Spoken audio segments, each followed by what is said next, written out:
So we say welcome to an icon, Jack Sauer. He has been one of the prolific, historic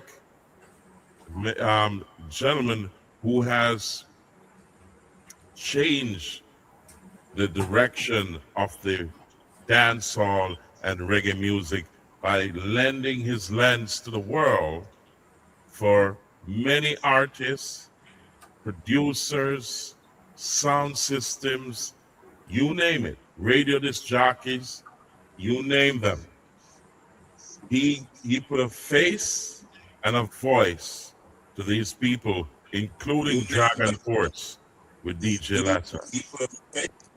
So today, it's the second of the series of Sir Jack Sauer. We're also making an urgent appeal to the Jamaican government to honor this man who has his life work has helped Jamaica to grow video library and an audio library that spans the test of time.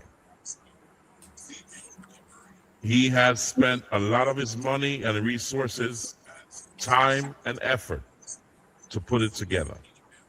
And he's digitizing it, ladies and gentlemen, for you to see